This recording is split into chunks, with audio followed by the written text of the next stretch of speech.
Sir మీ పేరు? Gangireddy. Sir ఏపీలో NDA కూటమికి ఒక పక్కన జగన్మోహన్ రెడ్డి సింగిల్గా వస్తున్నారు. ఈసారి ఎలక్షన్లు ఎలా ఉండబోతున్నాయి? ఈ 5 సంవత్సరాల పరిపాలనలో జగన్మోహన్ రెడ్డి గారు చేసిన సంక్షేమ అభివృద్ధి గురించి మీరు ఏం చెప్తారు? ప్రపంచ చరిత్రలో జగన్మోహన్ రెడ్డి చేసిన స్కీములు ఏ రాష్ట్రంలో చేయలేదు, ఏ దేశంలో చేయలేదు. సీఎం అయిన వెంటనే 4 లక్షల ఉద్యోగాలు కల్పించిన ఏకైక ముఖ్యమంత్రి మన జగన్మోహన్ రెడ్డి. ప్రతి గ్రామాన్ని ఒక సెక్రటేరియట్ చేశాడు. ఇంతకుముందు సెక్రటేరియట్ అంటే క్యాపిటల్ సిటీలోనే ఉండేది. ఇప్పుడు ప్రతి గ్రామంలో సెక్రటేరియట్ ఉంది. డెత్ సర్టిఫికేట్ కావాలన్నా సెక్రటేరియట్ విలేజ్ తెచ్చుకో, బర్త్ సర్టిఫికేట్ కావాలని తెచ్చుకో, సబ్సిడీ ఎరువులు కావాలని అక్కడే తెచ్చుకో, డాక్టర్ కావాలని అక్కడే విలేజ్ హెల్త్ సెంటర్, స్టూడెంట్కి రీఎంబర్స్ కావాలంటే అక్కడే వేలిముద్ర చేసుకో. అంతకంటే గొప్ప పరిపాలన చేస్తారని నేను ఎవరిని అనుకోను. కాబట్టి తిరిగి ఆయనే రావాలని నేను కోరుకుంటున్నా. త్రీ క్యాపిటల్ విషయంలో మాట ఇచ్చి ప్రాముఖ్యత తప్పారని చెప్తున్నారు కదా సార్, దాన్ని ఎలా చూస్తారు? తప్పలేదు. ముందుకు ప్రజలకు, విద్యార్థులకు, తల్లిదండ్రులకు, అవ్వాతాతలకు, అక్క మనవాళ్ళకి సహాయం చేస్తున్న వచ్చే బడ్జెట్ తక్కువ. వచ్చే 5 సంవత్సరాలు ఆయన చెప్పిన విధంగా 3 క్యాపిటల్ నిర్మిస్తారు. 3 క్యాపిటల్ ఉండకూడదని ఎక్కడైనా రాసి ఉందా రాజ్యాంగంలో? ఎక్కడా లేదు. అందరికీ అనుకూలంగా అందరికీ వాళ్ళ దగ్గరలో ఉన్న క్యాపిటల్స్ను వాళ్ళు దర్శించుకుంటారు, వాళ్ళు పనులు చేసుకుంటారు. అందరూ ఒకటే దగ్గర పోతే హెవీ క్రౌడ్ అయ్యి హైదరాబాద్ చూడు, బెంగళూరు చూడు పరిస్థితి ఏంది? చల్లటి బెంగళూరు ఎందుకు ఎండలు వచ్చింది? 1000 కోట్ల జనాభా వచ్చి నువ్వు ఒక దగ్గర క్యాపిటల్ అయితే 2 కోట్ల జనాభా కొట్టుకొని చావాలి. దూరంగా ఉంటే ప్రశాంతంగా ఉంటుంది. అందుకే కదా ఎక్కడ పెట్టినా సెటిలైట్ టౌన్షిప్ పెడుతున్నాం మన రేవంత్ రెడ్డి. దేనికి? దూరంగా ఉండండి అని. కాబట్టి 3 క్యాపిటల్ మన జగన్మోహన్ రెడ్డి త్వరలో తిరిగి వచ్చిన తర్వాత నిర్మిస్తాడు, కట్టుతాడు. ఎలక్షన్ కమిషన్ ఏపీ డీజీపీని సస్పెండ్ చేయడం మీరు ఎలా చూస్తారు సార్? ఎలక్షన్ కమిషన్ అనేది ఎవరు కంప్లైంట్ చేసినా వాళ్ళు సాటిస్ఫై చేస్తూ ఉంటారు. అంత మాత్రాన డీజీపీ తప్పు చేసినాడు కాదు. వాళ్ళ దృష్టిలో కంప్లైంట్ వచ్చింది, ఎందుకు వచ్చిన కూడా పక్కన పెడితే ప్రశాంతంగా ఎలక్షన్ జరుగుతాయని అంతే. అవన్నీ రొటీన్. ఇప్పుడు విద్యార్థులకి రావాల్సిన జేవీడి 873 కోట్లు ఎలక్షన్ కమిషన్ ఇవ్వద్దనింది. విద్యార్థులకి ఏంది ఎవ్రీ 3 మంత్స్కి ఇస్తారు. అంత మాత్రాన్ని బాధపడాల్సి ఉంది. ఆఫ్టర్ ఎలక్షన్ ఆటోమేటిక్గా వచ్చేస్తుంది. ఎలక్షన్ కమిషన్ వాళ్ళ డ్యూటీలో ఇవన్నీ చేస్తూ ఉంటారు. అంతే తప్పగా కక్ష గట్టి కాదని నా ఒపీనియన్. రీసెంట్గా గులకరాయితో దాడి జరిగింది జగన్మోహన్ రెడ్డి గారి మీద. ఎక్కడ? గులకరాయితో సార్. సో దాన్ని ఏంటంటే ప్రతిపక్ష పార్టీలు కొంతమంది ఏమంటున్నారంటే కావాలని చేసి ఎలక్షన్ ముందు కోటికత్తి రామలా సానుభూతి ఓట్ల కోసం అని చెప్పి ప్రజలు అంటున్నారు. మీరు ఎలా చెప్తారు? కావాలని ఎవరు మొహం పగలగొట్టుకోడు. కావాలని ఎవరు మొహం పగలగొట్టుకోడు. ఎవరో తొంటరి వాడు వేసి ఉంటాడు, దాంట్లో తప్పు లేదు. వాడు కావాలని తప్పు చేసి ఉంటాడు, తర్వాత బాధపడినాడు, తర్వాత యాక్షన్ తీసుకుని పోలీసులు అరెస్ట్ చేశారు కదా. కావాలని నువ్వు కొట్టుకుంటావు, నీ ముఖానికి రాయి కొట్టుకోవు కదా. కొట్టుకుంటే రక్తం కారుతుంది కదా. అది కూడా ఆయనే కొట్టుకున్నాడంటే దానికి అర్థం లేదు. ఆ కామెంట్కి వాల్యూ లేదు. సార్ పిఠాపురం నుంచి పవన్ కళ్యాణ్ గారు పోటీ చేస్తున్నారు. ఆయన విజయ అవకాశాలు ఎలా ఉన్నాయి సార్? అసెంబ్లీకి వెళ్ళే అవకాశాలు ఉన్నాయంటారా? లేదు. వంగా గీత అక్కడ ఉన్న హీరో, మహిళా హీరో, అనుక్షణం 360 రోజులు అక్కడే అవైలబుల్ ఉన్న హీరో వంగా గీత. ఆవిడే గెలుస్తుందని నా అభిప్రాయం. అలాగే మంగళగిరి నుంచి లోకేష్ గారు పోటీ చేస్తున్నారు సార్. గత ఎన్నికలతో కంపేర్ చేసుకుంటే ఇప్పుడు ప్రత్యర్థులు తీయడానికి సమాధానం చెప్తున్నామని చెప్పేసి చాలామంది అంటున్నారు. మీరు ఎలా చూస్తారు? లోకేష్ అక్కడ పరిస్థితి నాకు తెలియదు. ఎవరు బాగా పనిచేసి మాటలు ఇస్తారో వాళ్ళు గెలుస్తారు. ఎవరు ఫ్యూచర్ మేము మంచి పని చేస్తాము అని చేస్తారు, వాళ్ళు గెలుస్తారు. దాంట్లో అనుమానం లేదు. ఆల్రెడీ ఒకసారి ఆయన ఓడిపోయారు కదా. సింపతి ఉంటే ఉండవచ్చు, తప్పు లేదు. సార్ 2 పార్టీ మేనిఫెస్టోలు మీరు అబ్జర్వ్ చేసి ఉంటారు. ఒకటి కూటమిది, ఒకటి వైసీపీది. ఈసారి ఏమైనా కొత్తగా మార్పులు జరిపి కనిపించాయి? కూటమే లేదు, మోడీ ఫోటోనే లేదు. అవి వాటికి మాకు సంబంధం లేదని పురంధేశ్వర్ క్లియర్గా చెప్పిందా లేదా? విన్నావా లేదా? సరిపోయి ఇద్దరే, పవన్ కళ్యాణ్, చంద్రబాబు నాయుడే కూటమంటే. మిగతా వాళ్ళు పక్కకు జరిగిపోయారు నా ఒపీనియన్. అలాగే వైసీపీలో కొంతమంది ఫైర్ బ్యాండ్లు ఉన్నారు సార్. కొడాలి నాని అవ్వచ్చు, రోజా అవ్వచ్చు, అంబటి రాంబాబు, మన పెర్ని నాని, అనిల్ కుమార్ యాదవ్. ఇంట్లో కూడా ఫైర్ బ్యాండ్ ఉంటారండి. 4 మాటలు మాట్లాడిన తర్వాత ఫైర్ బ్యాండ్ అంటే ఎట్లా? ఆయన ఒపీనియన్ ఆయన ఓపెన్గా చెప్తున్నాడు కొడాలి నాని. దాంట్లో తప్పేముంది? ఇప్పుడు ఏ మీటింగులో అయినా కూడా ఫైర్ బ్యాండ్ మాదిరి మాట్లాడుతున్నారు కదా అందరు నాయకులు. సంస్కృతంలో ఉన్న పదాలని వాడుతున్నారు. అదంతా ఏమీ లేదు. ఫైర్ బ్యాండ్ అందరూ మామూలే, కాకపోతే 2 మాటలు ఎక్కువ మాట్లాడతాడు అంతే. అలాగే అంబటి రాంబాబు గారి మీద తన సొంత అల్లుడే కామెంట్లు చేసేసా ఓటు వేయద్దని. దీని ఎలా చిన్న విషయాలండి. కూతురు నాన్నగారు 2 మాట్లాడితే తండ్రి మాట చిన్న విషయాలు. అవి పెద్ద ఇది చూసుకోవాల్సిన పని లేదు. ఫైనల్గా ఈసారి ఎన్ని సీట్లు రావచ్చు సార్ వైసీపీకి? అది నేను ఖచ్చితంగా చెప్పలేను, కానీ గవర్నమెంట్ ఫామ్ చేస్తారు అనుకుంటున్నా. గవర్నమెంట్ అయితే ఫామ్ చేస్తారని అనుకుంటున్నాను. మళ్ళీ జగన్మోహన్ రెడ్డి అధికారంలో రావాలని కోరుకుంటున్నారు మీరు? 100% రావాలనే కోరుకుంటున్నా. విద్యార్థులు బాగుపడాలంటే, విద్యార్థులు చదువులు చదవాలంటే ఆయన వస్తేనే విద్యార్థులు బాగా చదువుతారు, ప్రపంచమంతా వెళ్ళి ఉద్యోగాలు చేస్తారు. ఫైనల్గా ఏమైనా చెప్పాలనుకుంటున్నారు సార్ యువతకి మీరు? ఫైనల్గా ఏం లేదు, ప్రజలందరూ జగన్మోహన్ రెడ్డి సేవలను పథకాలను గుర్తించి ఆలోచించి ఓటు వేయమని ప్రార్థన. సార్ మీ పేరు? కృష్ణారెడ్డి. సార్ ఏపీలో ఎలక్షన్స్ అయితే స్టార్ట్ అయిపోయినాయి. ఒక పక్కన కూటమికి వస్తున్నారు, పక్కన జగన్మోహన్ రెడ్డి సింగిల్గా వస్తున్నారు. సార్ విజయ అవకాశాలు ఎవరికి ఎలా ఉన్నాయంటారు? జగన్మోహన్ రెడ్డికే విజయ అవకాశాలు ఎక్కువ ఉన్నాయని నేను భావిస్తున్నాను. అభివృద్ధి బాగా చేశాడు కాబట్టి జగన్మోహన్ రెడ్డి వస్తుంది మళ్ళీ రెండో. అభివృద్ధి అంటే ఏం చేశారనుకుంటున్నారు మీరు? ప్రతి గ్రామంలో 4 ఒక సచివాలయము, ఆరోగ్యశ్రీ, ఇవి హెల్త్ క్లినిక్, రైతు భరోసా సెంటర్లు ప్రతి గ్రామంలో ప్రతి ఊర్లో ఉన్నాయి. ఇంకంతకంటే అభివృద్ధి కావాల్సింది ఏముంది? ప్రతి ఊరికి అంత అభివృద్ధి ఉందంటే అంత అభివృద్ధి ఉందంటే అది చాలు కదా. ఇక్కడ ఎక్కడైనా దేశంలో ఏ ఊరు ఎక్కడైనా ఉంది, ఏ రాష్ట్రంలోనే ఉందా?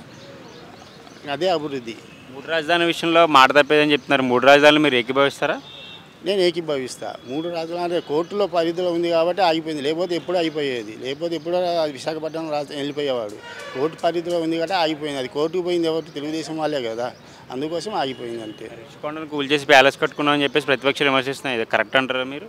ఇది ఎక్కడైనా కొంచెమైనా ఎక్కడైనా అది పాతది కూలగట్టి కట్టిండు, కొత్తది ఏం కూలగట్టలేదు కదా. పాతది కూలగట్టి పాత భవనాలు మళ్ళీ కొత్త కన్స్ట్రక్షన్ చేశారు అంతే, అంతకంటే ఏం చేయలేదు కదా. ఏపీ డీజీపీని ఈసీ కమిషన్ సస్పెండ్ చేసింది కదా, ఎలా చూడొచ్చు? అది కంప్లైంట్ ఇచ్చారు కాబట్టి, ఏసీ కంప్లైంట్ చేశారు కాబట్టి అది చేశారు. మామూలు అది పెద్ద సమస్య ఏముండదు, ఇక రాజకీయం ఏం కాదు అది, అంతే అనుకోండి. సార్ ఎన్ని సీట్లు రావచ్చు వైసీపీకి? 135, 140 రావచ్చు నా అంచనా. కూటమికి 40, 45 అంతే. అలాగే పిఠాపూర్ నుంచి పవన్ కళ్యాణ్ గారు పోటీ చేస్తున్నారు, ఎంతవరకు మెజార్టీ రావచ్చు? పవన్ కళ్యాణ్ ఓడిపోతాడు, అని కలిసే ప్రసక్తే అంతే. పవన్ కళ్యాణ్ అది ఉండడు కదా, ఎలక్షన్ అయిపోతే మళ్ళీ హైదరాబాద్ రావాల్సింది. ఆడు ఉండేది లోకల్ ఆమె గీత కాబట్టి గీతకే ప్రిఫరెన్స్ ఎక్కువ ఇస్తారని నా అభిప్రాయం. ఆమె చాలా అభియోగాలు అయితే వచ్చినాయి కదా రీసెంట్గా. అభియోగాలు ఉన్న లోకల్ ఎట్లయినా ఆలోచిస్తారు. పవన్ కళ్యాణ్ ఇప్పుడు ఎన్నిసార్లు హైదరాబాద్లో ఉండి ఏపీలో ఉండి చూశారు ప్రజలకు, అందుకని ఎక్కువ శాతం గీతకే వస్తుంది. పవన్ కళ్యాణ్ గెలిచే ఛాన్స్ అయితే ఉండదని నా అభిప్రాయం. అలాగే కొడాలి నాని అవ్వచ్చు, రోజా అవ్వచ్చు, పెర్ని నాని, అంబటి రాంబాబు, అనిల్ కుమార్ యాదవ్ వాళ్ళు గత కొన్ని రోజులుగా సైలెంట్ అయిపోయి ఓటమి పోయిందని చెప్పేసి ప్రజలు అంటున్నారు. సార్ ఎలా చూడవచ్చు? సైలెంట్ ఎక్కడే కాదు, వాళ్ళు ప్రచారంలో తిరుగుతున్నారు. సైలెంట్ వాళ్ళు గెలిచే కంపల్సరీ గెలుస్తారు, వాళ్ళు గెలిచేదే కానీ ఓడిపోయే ప్రసక్తే. సైలెంట్ అంటే ఏమి ఉండదు, వాళ్ళు ప్రచారం చేస్తున్నారు, మంచిగా చేస్తున్నారు కదా వాళ్ళు ఏం. అలాగే లోకేష్ గారు మంగళగిరి నుంచి పోటీ చేస్తున్నారు సార్. గత ఎన్నికలతో కంపేర్ చేసుకుంటే ఆయనలో చాలా మార్పు వచ్చిందని చెప్పేసి చూసిన కూడా అంటున్నారు. సో మీరు ఏం చెప్తారు? కొంచెం సానుభూతి ఉండొచ్చు కానీ గెలిచే అవకాశం తక్కువ ఉండొచ్చు. కొంచెం మెజార్టీ ఓట్లు కొంచెం పెరగవచ్చు కానీ ఓడిపోయే ఛాన్స్ ఉందని నా అభిప్రాయం. మీరు మేనిఫెస్టోలో అబ్జర్వ్ చేసి ఉంటారు, కొత్తగా ఏమైనా అంశాలు మీకు బాగా నచ్చాయా? జగన్మోహన్ రెడ్డి ఉన్నది చేసేదే మేనిఫెస్టోలు పెట్టాడు. వీళ్ళు 4,000 ఇస్తారని 3,500 ఇస్తారని, గెలిచినా ఓడిపోయినా మళ్ళీ రేపు అధికారం వచ్చే ఇవ్వాలి కాబట్టి ఆయన ఉన్నది కరెక్ట్ ఉన్నది ఇస్తా అన్న మాట ప్రకారమే 3,500 ఇస్తాను. వాళ్ళు 4,000 ఇస్తారని భయపడి ఎక్కువ పెంచలే కదా, అందుకని కంపేర్ చేస్తే మంచిది ఉంది జగన్మోహన్ రెడ్డి. మళ్ళీ జగన్ అధికారంలోకి వస్తారని మీరు కోరుకుంటున్నారు? కంపల్సరీ వస్తుంది, కంపల్సరీ అధికారం వస్తారని నేను కోరుకుంటున్నాను. Okay, thank you sir. Good morning sir. నా పేరు వెంకటరామరెడ్డి, మాది పిఠాపురం బస్ స్టాండ్ అనుకుంటాం. మా బంధువులు అందరూ ఇక్కడ ఉన్నారు, అక్కడ ఉన్నారు. మేము ఏదో పని చేసుకోవడానికి ఇక్కడికి వచ్చాము. ప్రతి ఇంట్లో కూడా అత్త, అమ్మ, మామ ఉంటారు కదా, పెద్దవాళ్ళు. తర్వాత పిల్లలు ఉంటారు. సో దానికి సంబంధించిన విషయాల్లో అయితే మంచిగా నడుస్తుంది. మా ఎండల్లో ప్రతి ఇంట్లో కూడా దానికి అరుగులైతేనే వస్తున్నాయి. కొందరు మైండల్లో డిస్కనెక్షన్ తీసేశారు పథకాలు. ఎందుకు తీసేశారు? దానికి అరుగులు లేరని చెప్పారు సచివాలయంలో. ఓకే, బట్ సార్ ఎలా ఉండబోతుంది ఈసారి ఏపీలో రాజకీయం? కొన్ని కూడా మేము కూడా చెప్పగలుగుతాం. మద్యం వల్ల అలా అవే చెప్పడం, మద్యం ఒకటి చెప్పి ఒకటి చేశాడు. కానీ అన్నీ కూడా ఏ సీఎం అయినా ఏ పిఎం అయినా సాటిస్ఫాక్షన్ చేయలేడు. బట్ అనుకున్నంత రాకపోవచ్చు. బట్ 100% 130 నుంచి 120 వరకు వస్తే అవకాశం చాలా బాగుంది. ఇంకొకటి ఏంటంటే ప్రత్యేకంగా వంగా గీత మేడం పిఠాపురంలో ఆమె ఈజీగా వస్తుంది. ఊరికి ఒక్క మాట చెప్తానండి, రాజకీయ నాయకునికి ఏం చెప్పాలంటే ప్రజలకు, నేనుంటే ఇది చేస్తాను, నేను హైదరాబాద్లో ఉన్నా, ఢిల్లీలో ఉన్నా, అమెరికాలో ఉన్నా మీకు నేను గుండెల్లో పెట్టుకొని చూసుకుంటాను, మీకు ఎలాంటి ప్రాబ్లం ఉండవు అని చెప్పాలి పవన్ కళ్యాణ్ గారు. నేను ఎంతసేపు స్టేజ్ మీద తిట్టు ఊగిచ్చి పుట్టండి, రాండి, బయటికి చంపండి అలా చెప్తారా? అలా రాజకీయాలు చెప్తారు అట్లా ఎమ్మెల్యేలో? అది ఎవడని టీడీపీ కానీ, వైసీపీ కానీ, బీజేపీ కానీ వాళ్ళు ఎవరన్నా చెప్తున్నారా ప్రచారంలో? నేను ఇది చేస్తాను, ఇది చూసుకుంటాను అని చెప్తారు. ప్రతి ఒక్కరు కూడా మా వాళ్ళు ఇప్పుడు ఫోన్ చేస్తాం, ఏందిరా పరిస్థితి పిఠాపురంలో అంటే ఆయన గురించి వదిలేండి అసలు, పిల్లకాకులు వస్తుంటారు అవుతాండి, అది కామనే ఓట్లు పడతాయి. ఇప్పుడు నేనే ఉన్నాను, డ్యూటీ లీవ్ పెట్టుకొని పోతున్నాం అందరం. ఇప్పుడు 10th అందరం లీవ్ పెట్టుకొని పోతున్నాం. ఎందుకు? వాంటెడ్గా పోతున్నాం, నీ బిల్లప్ తగ్గించాలని. ఇప్పుడు ఒక సీఎంను పట్టుకొని నువ్వు ఎవడు రా అంటే నువ్వెంత, నీ బతికెంత అంటారు ఎవరన్నట్లా. అలానే జనాలకు కూడా వచ్చే ప్రేమ కూడా పోతుంది. మా ఇంట్లో మటు మంచి జరిగింది, దానికోసమే ఒక్కసారి ఓటేసి రావాలి. అక్కడ ఇల్లు తీసుకున్నారు పవన్ కళ్యాణ్ గారు, ప్రజలకు అందుబాటులో ఉంటారని చెప్పి. ఆడ కాకులు, కుక్కలు, గన్మైన చిన్న లోకల్లో ఎవరు లేరన్న. అది మళ్ళీ ఖాళీ చేయదు. ఎందుకుంటాడు ఆయన? ఒక మాట చెప్పండి. హైదరాబాద్లో జూబ్లీహిల్స్లో, బంజారాలో, ఫిలింనాల్లో వాళ్ళు వండుకొని అడవి ఉంటాడా? ఉండడు కదా. ఊరికే జనాలను మొబ్బెట్టడానికి ఏదో చెప్పడానికి కదా. అవన్నీ ఏం జరగవు. డిఫరెంట్గా ఆమె గెలుచుకుంటుంది. 99% కూడా ఈయనే వస్తాడు. ఎందుకు వాళ్ళు రావాలి? మళ్ళీ అంత పెద్ద ఆయన మోడీతోనే మీరు కూటమిని వెళ్ళారు కదా. మళ్ళీ మొన్ననే తెలిసిపోయింది ప్రజలకు, నీ మేనిఫెస్టివల్ మాకు దండమరనైనా, మాకు నీకు సంబంధం లేదు అని చెప్పారు. చాలుదాడా కొత్తగా అనిపించిన మేనిఫెస్టోలో మీరు ఏమైనా అబ్జర్వ్ చేశారు? కొత్తగా ఇవే చాలు. బస్సులు ఫ్రీ అంటున్నారు కదా, ఎందుకు బస్సులు ఫ్రీ కావాలా? బీదోడని సరే 2 మాటలు 3 మాటలు ఛాయ్ తాగుతాడు కదా 20-30 రూపాయలు పెట్టుకొని. ఆ బస్సులు ఫ్రీ పెట్టి కోట్లు లాస్ చేసి ఆ డబ్బు తీసుకొచ్చి మన మీదనే కదా వేసేది. గవర్నమెంట్ బాగుంటుంది కదా, మనం బాగుండేది. ఇలాంటి పిచ్చి పిచ్చి పథకాలను పెట్టుకొని నడిపిస్తున్నాడు. అది ఇంపాసిబుల్. ఏపీలో అంటున్నారు నాయన బస్సులు ఫ్రీ వద్దు అని. తెలంగాణలో చూసినారు, కర్ణాటకలో చూశారు, మా వాళ్ళు బెంగళూరులో ఉంటారు, ప్రతి ఒక్కరికి ఉంటారు, మా వాళ్ళకి, మీ వాళ్ళు ఉంటే అందరూ ఉంటారు. తెలిసిపోయింది బస్సు ఫ్రీ అనేది వేస్ట్ పథకం అదని అర్థమైంది. ఇంకోటి, ఆయన పెద్ద ఆయన అయిపోయాడు, ఏజ్లో పెద్ద ఆయన కానీ మనకు ఎవరైనా అవుతాం. సో ఆయన ఏం మాడితే ఆయనకి అర్థం కాలేదు. అలాంటివన్నీ ఆలోచిస్తున్నారు. ఇంకా నెక్స్ట్ మళ్ళీ చేసుకుంటూ పోతాడు, ఏది ఆపడు, కంపల్సరీ చేసుకుంటూ పోతాడు. ఈసారి వస్తే అధికారంలోకి పోలవరం ప్రాజెక్టు 3 రోజుల విషయం క్లియర్ అవుతుంటారు. చేస్తాడు, 5 yearsలో క్లియర్ చేసేస్తాడు కూడా. ఆ దమ్ముంది, చేస్తాడు కూడా. నెక్స్ట్ ఇప్పుడు ఇంకా అభివృద్ధికే పోతాడు. అంబటి గారు అల్లుడు కామెంట్ చేస్తున్నారు కదా, మా ఆయనకు ఓటు వేయద్దు అనేది ఎలా చూస్తారు మీరు? అవన్నీ మాట్లాడతాను, పట్టించుకోమని. అసలు జనాలు అవి చూడడంలా ఏం జరుగుతుంది, ఏం జరుగుతుంది అవి చూసుకుంటా పోతున్నారు అంతే. చిన్న కామన్ అయింది మాట్లాడేది. నా గురించి నోట్ ప్రాబ్లం. ఈ రోజా గారు ఈసారి విజయం అవకాశాలు ఉన్నాయంటారు మళ్ళీ? తన గురించి నాకు తెలియదు, సారీ. Thank you. మీ పేరు? శ్రీనివాస్.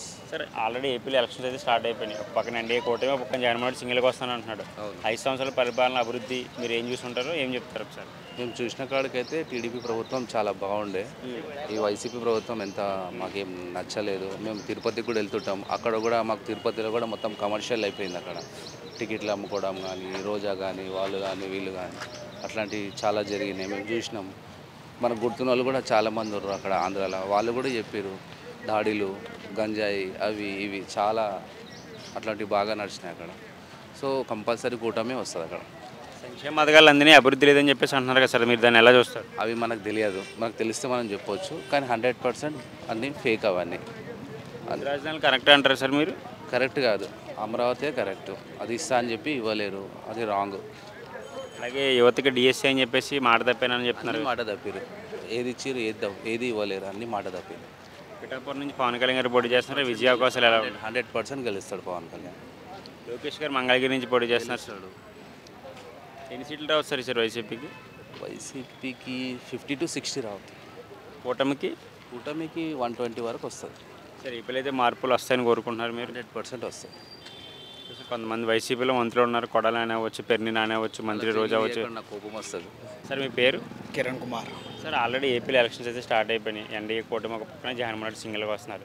ఈ 5 సంవత్సరాల పరిపాలన మీరు చూసిన సంక్షేమ అభివృద్ధి గురించి మీరు ఏం చెప్తారు? సార్, జగన్ గారు 5 సంవత్సరాల పరిపాలన చాలా బాగుందండి. ఇది పేదవాళ్ళకి అందరికీ డబ్బులు డైరెక్ట్గా అకౌంట్లో వేస్తున్నారు. ప్లస్ అవినీతి లేకుండా పరిపాలన బాగానే చేస్తున్నారు అంతే. అభివృద్ధి గురించి మీరు ఏం చెప్తారు? సంక్షేమం గురించి చెప్పారు కదా. అభివృద్ధి అంటే 17 మెడికల్ కాలేజీ కట్టాడు. కరోనా టైంలోని మెడికల్ కాలేజీ ఎవరు వెళ్ళిపోయారండి, ముగ్గురు ఎక్కడ ఉన్నారండి. కరోనా టైంలో జగన్ ఒక్కలే మొత్తం అందరికీ మెడికల్ అన్నీ చూశాడు. మొత్తం అన్నీ 7 కాలం అభివృద్ధి అప్పుడు కూడా చూపించాడు. 17 మెడికల్ కాలేజీ కట్టాడు. ప్లస్ స్కూల్ నేడు నాడు స్కూల్ రీమాలింగ్ మొత్తం మార్నింగ్ మార్చాడు. శుభ్రం అన్నీ చేశాడు జగన్ గారు. యువతకి డిఎస్సీ అని చెప్పేసి జాబ్స్ లేకుండా చేశారని చెప్పేసి అంటున్నారు కదా, ఎలా చెప్తారు? జగన్ గారు రాగానే సచివాలయం ఉద్యోగాలు 2000 చాలా 6000 పోస్టులను తీశారు. ఎలక్షన్ టైంలో కొన్ని రోజులు 6100 డిఎస్సీ నోటిఫికేషన్ ఇచ్చారు. ఎలక్షన్ కోడ్ వచ్చింది కాబట్టి అది ఆగింది. ఎలక్షన్ ఎగ్జామ్స్ అయిపోయిన తర్వాత ఎలక్షన్స్ అయిపోతే ఎగ్జామ్స్ స్టార్ట్ అవుతాయి అవి. అలాగే వైసీపీలో కొంతమంది మంత్రులు ఉన్నారు. మనకి కొడాలి నాని చూసుకోవచ్చు, మంత్రి రోజా గారు చూసుకోవచ్చు, పెర్ని నాని, అంబటి రాంబాబు. వీళ్ళు ఎందుకు గత కొన్ని రోజుల నుంచి సైలెంట్ అయిపోయి ఓడిపోతామని భయంతో అని చెప్పేసి చాలామంది అంటున్నారు. మీరు ఏం చెప్తారు? అంబటి రాంబాబు ఎవరు భయపడలేదండి. అందరూ జనాల మధ్యలో ఉన్నారండి. కొనానా అని కూడా మధ్యలో ఉన్న అందరూ వాళ్ళందరికీ తెలుసండి. ఇప్పుడు ఓడిపోయిన వాళ్ళు కూడా పుకార్లు చేయడం నెంబర్ 1 అండి. పుకార్లు చేస్తా అదే రోజా కరోనా టైంలోని ఎంత సహాయం చేసింది ఆ ఊళ్ళోని. ఎమ్మెల్యే ఉండి అందరికీ కూరగాయలు అందించడం, భోజనాలు పెట్టించి చాలామంది హెల్ప్ చేసింది రోజా గారు. అలాంటి వాళ్ళని పుకార్లు చేయడం. అంబటి రాంబాబు చాలా మంచి, ఫస్ట్ నుంచి జగన్ నమ్ముకున్నారు. ఆయనకి బాగా సపోర్ట్ ఉంది, గెలుస్తాడు, అందరూ గెలుస్తారు. అది ఎన్ని సీట్లు రావచ్చు వైసీపీకి? వైసీపీ గవర్నమెంట్ ఫామ్ చేస్తే 145 సీట్లు రావచ్చండి. 145, 147 సీట్లు గ్యారెంటీ రావచ్చండి. అది సీట్లు. లోకేష్ గారు మంగళగిరి నుంచి విజయ అవకాశాలు ఉన్నాయంటారా? లేవండి, మంగళగిరి అసలు ఛాన్సే లేదండి లోకేష్. అలాగే వైజాగ్ నుంచి బాలకృష్ణ చిన్నల్లుడు భరత్ పోటీ చేస్తున్నారు ఎంపీగా. ఆయన ఎలా ఉన్నారు విజయ అవకాశాలు? ఎంపీ కష్టమండి. అక్కడ బొత్స ఝాన్సీ గారు అండి. వైజాగ్ ఆవిడకి వెళ్ళడానికి ఛాన్స్లోనండి. ఒకసారి చేసింది, అభివృద్ధి చేసే ఝాన్సీ గారు. ఈ భరత్ ఎలక్షన్ టైంలోనే కనబడితే మిగతా రోజు ఎక్కడ ఉంటాడండి భరత్? వెళ్ళాలనుకుంటే జనాల్లో ఉండాలి. స్టార్టింగ్ ఎలక్షన్ టైంలో బయటకు రావడం కాదండి. జనాలు వీళ్ళందరూ కరోనా టైంలో ఎక్కడికి వెళ్ళిపోయారండి? ఎక్కడికి లేరు. అందరూ ఎక్కడొక్కడ మూలన జనాలు ఉన్నట వల్ల గెలుస్తారండి ఈసారి. కరోనా టైంలోనే జనాల మధ్యలో ఉన్న వాళ్ళు అందరూ ఈసారి సీట్లంతా గెలుస్తారండి. మీరు 2 పార్టీలు మేనిఫెస్టో అబ్జర్వ్ చేస్తుంటారు. కూటమిది ఒక పక్కన వైసీపీది. కొత్తగా ఏమైనా అంశాలు మీకు బాగా అనిపించా? సో కూటమి అంశాలు 2014 తిరుపతిలోనే ప్రత్యేక హోదా 5 సంవత్సరాలు కాదు 10 సంవత్సరాలు ఇవ్వాలని వెంకయ్యనాయుడు గారు ఉపరాష్ట్రపతి మధ్య తిరుపతిలోని మోడీ గారి టైంలో హామీ ఇచ్చారు. ఏపీకి హోదా ఏదండి ఇచ్చిన? 2014 ఎలక్షన్ కూటమి హామీలు ఏమీ ఒకటి జరగలేదు.